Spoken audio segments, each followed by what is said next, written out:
హనుమంతుణ్ణి జగన్నాథుడు ఎందుకు గొలుసులతో బంధించాడో మీకు తెలుసా? సముద్రదేవుడు ఎప్పుడూ స్వామి పాదాలను చేరాలని ప్రయత్నించేవారు.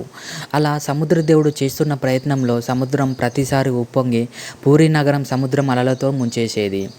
ప్రయత్నించిన ప్రతిసారి అలాగే జరుగుతుండేది. ఆ నగరాన్ని కాపాడడానికి జగన్నాథుడు తన ప్రియభక్తుడైన హనుమంతుని పిలిచి, నాకు నీ సహాయం కావాలి హనుమ అని జరుగుతున్న విషయం గురించి చెప్తాడు.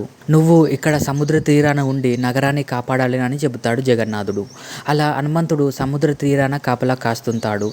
హనుమంతుని చూసి సముద్రం ప్రశాంతంగా ఉంటుంది. కానీ పూణే నగరంలో ఎక్కడైనా శ్రీరాముడి పూజ జరుగుతుందని తెలిస్తే హనుమంతుడు చూడటానికి అక్కడికి వెళ్ళిపోయేవాడు. హనుమంతుడు లేని సమయంలో మళ్ళీ సముద్రం ఉప్పొంగి నగరాన్ని ముంచేసింది. దాంతో జగన్నాథుడికి చాలా కోపం వచ్చింది.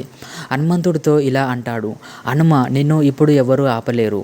నాకు వేరే మార్గం కూడా లేదు. నిన్ను కర్తవ్యం అనే గొలుసుతో కట్టేస్తున్నా అని జగన్నాథుడు హనుమంతుడిని సముద్ర తీరాన కట్టేస్తాడు. అక్కడ నిర్మించిన హనుమంతుడి మందిరమే ఇప్పుడు మనం పిలుస్తున్న బేడే హనుమాన్ మందిరం. ఆ గుడిలో ఇప్పటికీ గొలుసులతో కట్టేసి ఉన్న హనుమంతుడి విగ్రహం ఉంటుంది. అలా సముద్రం నుండి పూరీ నగరాన్ని హనుమంతుడు కాపాడుతున్నాడు అని నమ్ముతారు. జై హనుమాన్ అని కామెంట్ చేయండి.